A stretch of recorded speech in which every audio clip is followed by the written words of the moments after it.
Hi friends, ఈరోజు మనం ఒక ఆసక్తికరమైన అంశం గురించి మాట్లాడుకుందాం. అదే ఇథనాల్ బ్లెండింగ్. పేరు కొంచెం కొత్తగా అనిపించవచ్చు, కానీ ఇది మనందరి జీవితాలతో ముడిపడి ఉంది. ముఖ్యంగా మనం వాహనాలు వాడే ప్రతి ఒక్కరికీ ఇది చాలా ఇంపార్టెంట్. మరి ఈ ఇథనాల్ బ్లెండింగ్ అంటే ఏమిటి?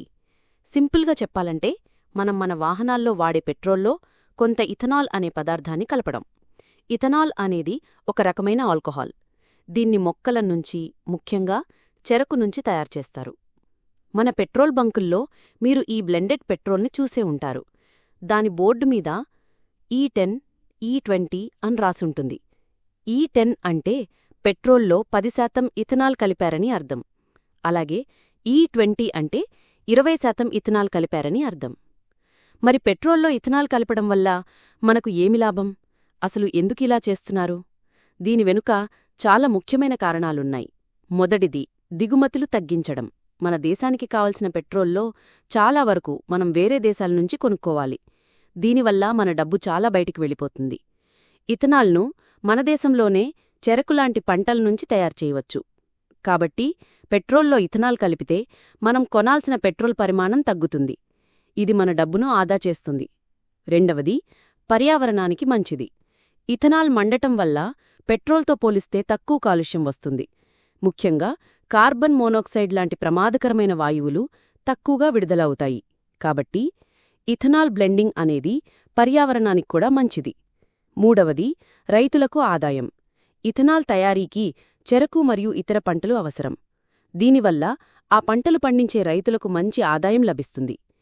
ఇది మన వ్యవసాయ రంగానికి కూడా ఉపయోగపడుతుంది. నాల్గవది, ఆక్సిజనేటెడ్ ఫ్యూయల్.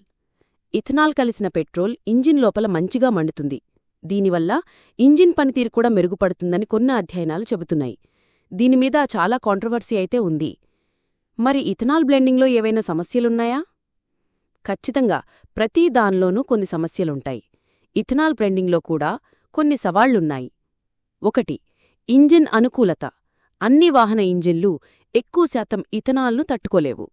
అందుకే ప్రభుత్వం దశలవారీగా ఇథనాల్ శాతం పెంచుతోంది. మొదట E10, తర్వాత E20 ఇలా. భవిష్యత్తులో ఫ్లెక్స్ ఫ్యూయల్ ఇంజిన్లు రావచ్చు. అవి ఎక్కువ శాతం ఇథనాల్తో కూడా పనిచేస్తాయి. 2. ఇథనాల్ ఉత్పత్తి. దేశీయంగా మనకు కావలసినంత ఇథనాల్ ఉత్పత్తి చేయగలగాలి. దానికోసం చెరకు మరియు ఇతర పంటల ఉత్పత్తిని పెంచాలి. 3. నీటి వినియోగం. ఇథనాల్ ఉత్పత్తికి ఎక్కువ నీరు అవసరమవుతుంది. ఇది నీటి కొరత ఉన్న ప్రాంతాల్లో సమస్యగా మారవచ్చు. ప్రస్తుతం మన దేశవ్యాప్తంగా ఇథనాల్ బ్లెండింగ్ను చాలా ప్రోత్సహిస్తున్నారు. ప్రభుత్వం కూడా దీనికోసం ప్రత్యేక పథకాలు పెట్టింది.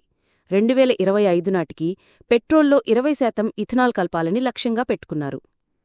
మనం వాడుతున్న పెట్రోల్లో ఇథనాల్ కలపడం అనేది మన దేశానికి, పర్యావరణానికి మరియు రైతులకు కూడా మంచిదే. దీని గురించి మీరు కూడా తెలుసుకోవడం చాలా ముఖ్యం.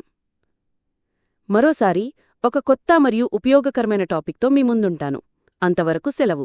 ధన్యవాదాలు. లైక్, షేర్, సబ్స్క్రైబ్ చేయడం మర్చిపోకండి.